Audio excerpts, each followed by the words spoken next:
Hi, I'm Bob.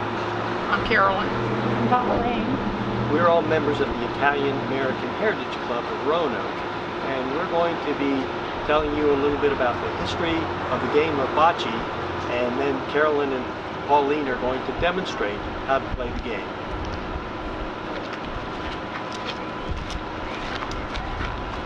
Bocce began as a simple game of throwing one rock to see how close you could get to another rock. It is documented as early as 7,000 years ago in a cartouche in Egypt that the game was being played. The Egyptians then passed the game on to the Greeks, and the Greeks passed it on to the Romans. And we can credit the Roman soldiers from spreading the game all the way throughout the Mediterranean area in the Roman Empire. And they also improved the game and made it more similar to what we have today by carving spheres out of very hard acacia wood that they got from Africa. From the Roman Empire, the game persisted throughout the Middle Ages and was still very, very popular almost during the time of the Renaissance. In England, Queen Elizabeth I was known to be a fan of bocce. There is a story that Sir Francis Drake declined to, or hesitated to begin his sail to intercept the Spanish Armada because he hadn't finished his game of bocce. Some countries decided that bocce was such a popular and frivolous waste of time that they actually outlawed it. France, Spain, and the Republic of Venice outlawed the game of bocce, but it remained very popular in England, and that's how it got to the United States. It was popular in the United States. George Washington built a bocce court at Mount Vernon. Typically, the game is played on a court such as this at the Village Grill here, about 60 feet long, 8 feet wide, and we have a target ball, small target ball called the Paulina, and the other balls are used and are thrown at the Paulina. Ladies, you want to come demonstrate?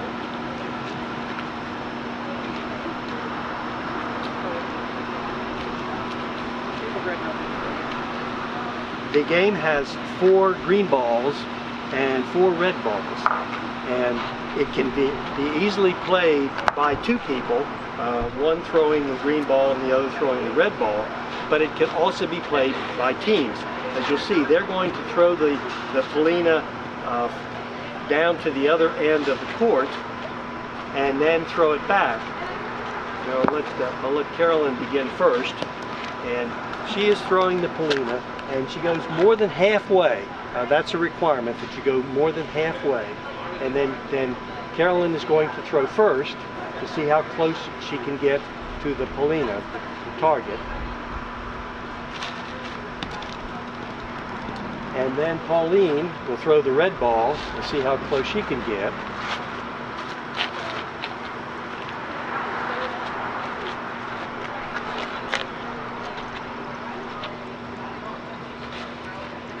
And the next person that throws the ball is the one that is farthest away. So from here it looks like Carolyn and the green ball will throw next. You should have got some practice balls first.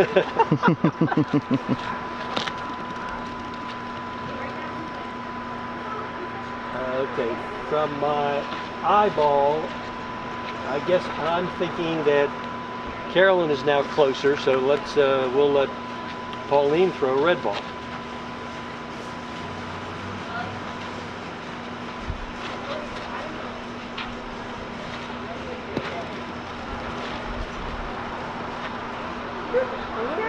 Okay, now it looks like Pauline is furthest away, so she will go. Okay, Carolyn. It looks like Pauline is closest now. I don't know anything yet. You know the dogs, LBC, you're 8. All right, that's not bad. Okay, thank you for the help. And okay, and Carolyn goes again. Oh, I do. Okay.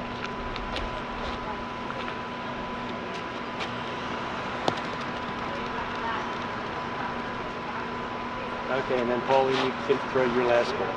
And then we'll go down and show you how we score the game.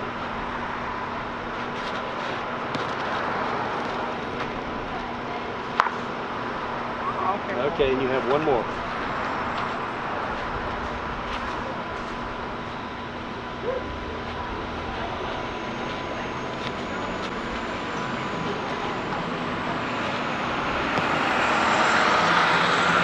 Okay, can we go down and then I'll show you how to score the game.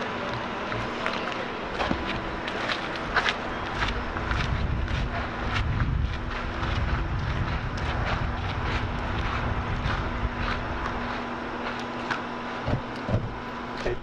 It's clear that Pauline's red ball is closest, but the question is this second red ball closer than Carolyn's green ball? In the old country, the men would have taken their belt off to do the measurement. I'm going to use a tape measure. So the green ball is 32 inches away, and this is 34. So the green ball is closer, and that means that Pauline gets 1 point. Now you can see that it's possible to score as many as 4 points in one throw. Okay, ladies, and we'll go on down and we'll throw the ball back.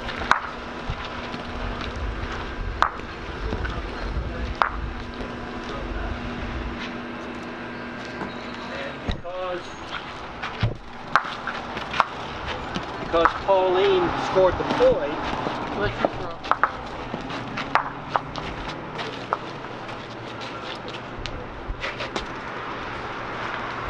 because Pauline scored the point, she goes first. She throws the Paulina, and then she throws the first ball.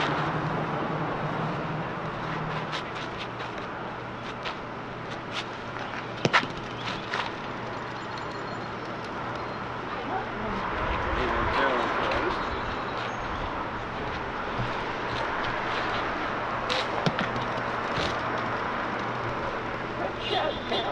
Okay, so Carolyn, the green ball is closer, therefore Pauline will throw another red ball.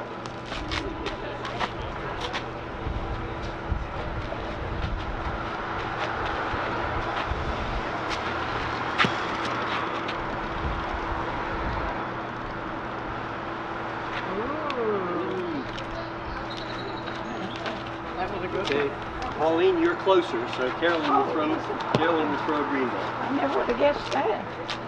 All right, Carolyn, don't be hitting my balls. Way to go. Okay, well, Pauline, it's your turn. It's bad.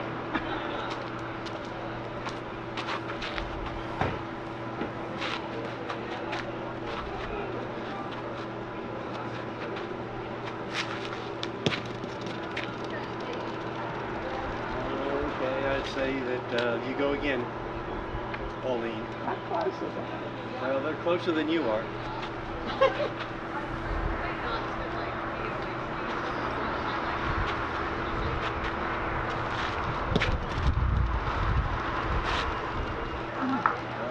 Okay, well, Carolyn, you've got 2 points. Looks like you've got 2 points now, and you can add to that total.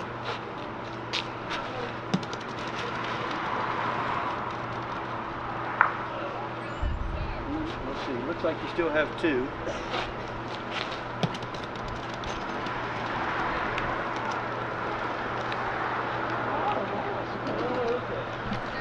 That was a good one, Carolyn.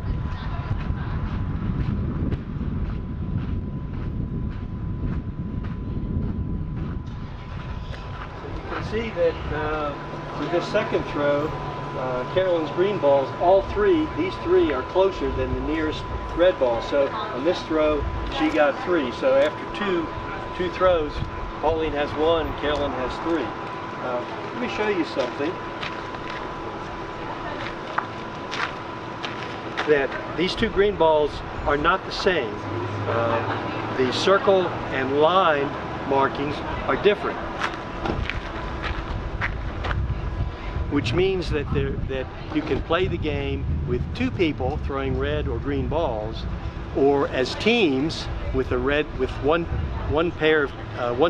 set of team members on one end of the court throwing in this direction, and the other team members on the other end of the court throwing back. That means 4 people can play. But because of the different markings, you can actually have as many as 8 people playing the game. The game can be played not only on a hard surface such as what we have here where the balls roll, but you can also play the game, say at the beach. But the balls will not roll on beach sand. You just simply loft them, and wherever they land, and they don't move. So that you can then just simply meander your way along the beach playing bocce. You can play to 7, 11, 17, 21. There's no chance of a tie because only one person scores any points. So you can play it as long as you want, as short as you want, with anywhere from 2 to 8 people. So it's a really great game to play. If you buy a set of bocce balls, look for a nice set. Each one of these balls probably weighs 5 pounds and have, as you saw, these distinctive markings. So that concludes our presentation. Ciao.